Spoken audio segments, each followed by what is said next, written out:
आज या ठिकाणी कैलासवासी प्रकाश सस्ते यांनी यांचा दुर्दैव असा अंत झालेला आहे. त्याला कारण असं की शेतकरी राजा आर्थिक विवंचनेत सापडून सध्याची परिस्थिती दुधाला बाजारभाव नाही, कांद्याला बाजारभाव नाही आणि सध्याच्या परिस्थितीत खाजगी सावकारांचं तेव्हा अतिशय फुटलेलं आहे. खाजगी सावकारांचे पैसे देण्यासाठी किंवा खाजगी सावकारांचं कर्ज देण्यासाठी आज आमचा हबाचा प्रकाश याचा दुर्दैवी या ठिकाणी अंत झालेला आहे. काही पतसंस्थांकडून कर्ज घेऊन 15 ते 20 लाख रुपये त्यांनी या खाजगी सावकारांना दिले. खाजगी सावकारांचं देण्यासाठी आणि व्याज देण्यासाठी पतसंस्थांकडून कर्ज देऊन सुद्धा ते खाजगी सावकारांचं भागलं नाही. खाजगी सावकारांनी अतिशय त्याला टॉर्चर करून आमचे पैसे दे, तुला घरी येऊन आणू मारू अशी धमकी देऊन त्याला खूप त्रस्त केलं. खूप टॉर्चर करून त्यांनी अतिशय टोकाचा निर्णय घेतला.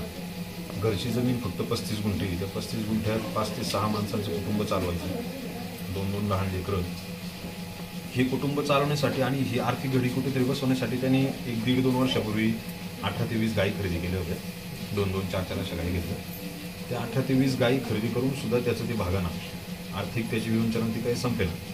हळूहळू ती परत खाजगी सावकारांची कर्ज परत मिटवण्यासाठी पतसंस्थांची कर्ज काढून सुद्धा भागलं नाही.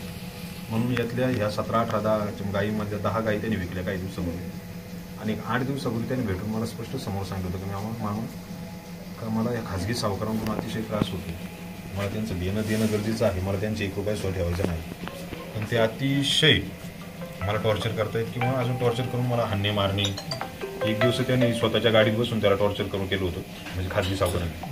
त्यांनी खाजगी मला ही माहिती दिली होती. मी त्याला एवढंही सांगितलं की आपण त्यांच्याशी भेटून बोलून आपण त्याच्यावरती काहीतरी तोडगा काढू.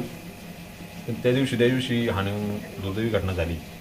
त्या दिवशी आमच्या ओतूरचा एक खाजगी सावकार आहे, मी या ठिकाणी नाव तो ओपन करू शकत नाही, पण त्या खाजगी सावकारांनी त्याला समोर बोलवून त्याच्या भावजाईच्या मोबाईलवरती फोन करून अतिशय असलेली शिवीगाळ करून त्याला धमकी दिली, तुझी बदनामी करील, अशी वगैरे हाणी मारेल या प्रकारची धमकी दिल्यानंतर साहजिकच आहे की 35 गुंठे जमीन ती सुद्धा जायची वेळ. गोठ्यातल्या 17-18 गायीपैकी 10 गायी विकल्या. खाजगी सावकारांची देण्यासाठी पतसंस्थांची कर्ज काढून ते कर्ज या खाजगी सावकारांना व्याजापोटी देऊन सुद्धा भागाभाग होत नाही. हा मानसिक त्रास, ह्या खाजगी सावकारांचं टॉर्चर, या सगळ्याला कंटाळून कोणालाही काही न सांगता त्याने आपली जीवनयात्रा संपवली. त्याच्या पश्चात हे त्याची वडील आहेत आमचे दाजी, त्यांचं वय आता 62 ते 65च्या मिळत. आमची बहीण आहे, तिचं वय 60च्या आसपास आहे. त्याची पत्नी आहे, 2-2 लहान लेकरं आहेत. या सर्वांचा आता उदरनिर्वाह करायचा कसा? ह्या माणसाला आता शेती करायला लावणं योग्य आहे का? ते यावरती कुठेतरी काहीतरी ह्या पतसंस्थांनी कुठेतरी एक सामाजिक बांधिलकी म्हणून ह्या कुटुंबाला न्याय देण्यासाठी आपल्या गंगाजळी ह्या विषयातून, गंगाजळी ह्या पार्टमधून ह्या कुटुंबाला ही आर्थिक मदत म्हणून ह्या कर्जाची काही रक्कम तरी माफ करावी. सगळीच माफ करा असे म्हणणं नाही आमचं, की आम्ही सुद्धा प्रामाणिक आहोत. त्या पतसंस्थांचे आजही कर्ज त्या पतसंस्थांचे रेग्युलर आहे. जरी आमचा भाचा ही खाजगी सावकारांची देणी घेत होता, पैसे घेत होता, पण ती खाजगी सावकारांना देण्यासाठी पतसंस्थांतून कर्ज घेतलेली कर्ज सुद्धा वेळेवरती भरत होता. आजही जेवढ्या संस्थांची कर्ज येते एकही थकलेली नाही. पण या संस्थांनी कुठेतरी आता एक समाजाच्या दृष्टीने कुठेतरी चांगलं पाऊल उचलण्यासाठी सामाजिक बांधिलकी म्हणून या पतसंस्थांनी थोडीफार मदत ह्या कुटुंबाला करावी. आणि ह्या संस्थांना विनंती राहून खाजगी सावकारांना सुद्धा एक विनंती आहे, बाबा हो, तुम्हाला आमच्या माणसाने तुमची मुद्दल देऊन सुद्धा चौपटीने व्याज दिलेलं आहे. कृपा करून तुम्ही कोणी मागणी करू नये.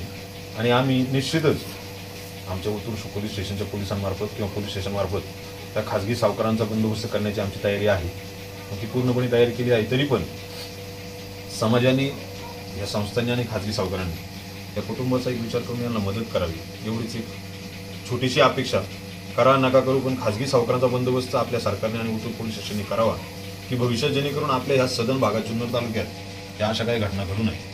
म्हणून कृपया या सर्वांना विनंती आहे, खाजगी सावकारांना, तुम्ही अशी काही एखाद्याला एवढंही टॉर्चर करू नका की त्याचा बळी जाईल. आज ह्या कुटुंबाची अवस्था अशी आहे की उद्याच्या खर्चाची मारामार आहे.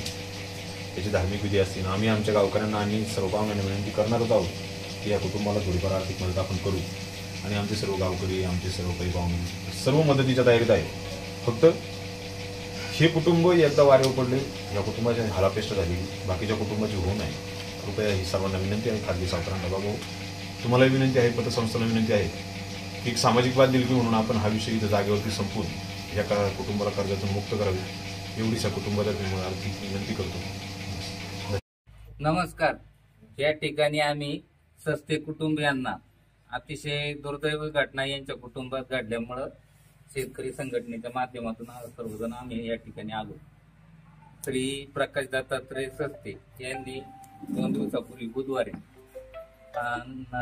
कर्ज फेडताना या विवेचनातून नैराश्यपोटी आत्महत्या केली. परंतु आत्महत्या करत असताना ज्या खाजगी सावकारांनी त्यांना काही रकमा दिल्या होत्या, काही कर्ज दिलं होतं, त्यांनी एवढा तगादा लावला का या तरुण शेतकऱ्याला वय वर्ष 33 आहे, 2 लहान लहान लेकर आहेत, तरुण पत्नी, वडील आहेत 65 ते 66 वयाचे वडील आहेत आणि आई पण आहे. मग एवढं कुटुंबाची जबाबदारी, 7-8 माणसांची कुटुंबाची जबाबदारी ह्या व्यक्तीवर असताना याला एवढं सोडून आत्महत्या करावी लागली.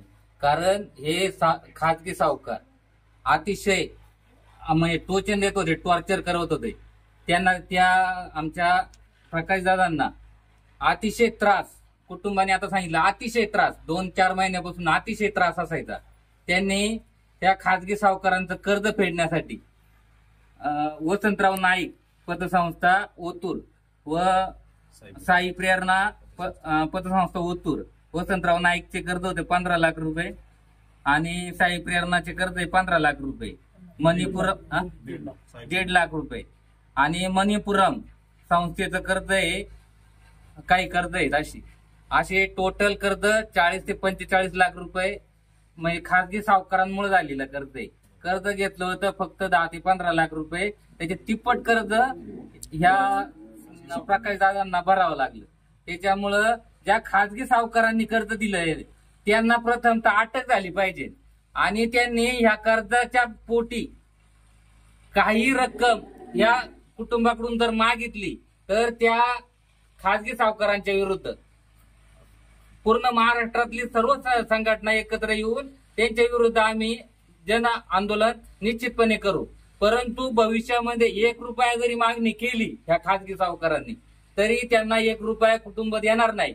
परंतु आज आमची अशी मागणी आहे, ह्या खाजगी सावकारांवरती तात्काळ शासनाने त्यांची चौकशी करावी व कुटुंब सांगतील त्या खाजगी सावकारांवर गुन्हे दाखल करावेत व त्यांना तात्काळ अटक करावी.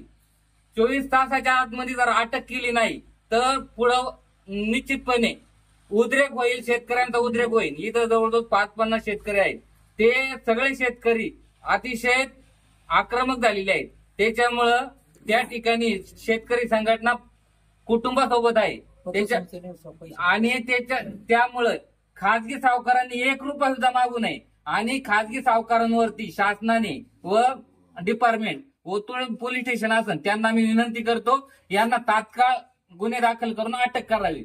आज एखाद्या बिबटने हल्ला केलेल्या एखाद्या व्यक्तीला आपण 25 लाख रुपये देतो, शासन 25 लाख रुपये देतो मृत झालेल्या व्यक्तीच्या कुटुंबियांना. त्याच प्रकारे त्याच धर्तीवरती 50 लाखाची या कुटुंबाला मदत करावी. अन्यथा शासनाविरुद्ध देखील आक्रमकपणे भूमिका 100% शेतकरी संघटना घेईल.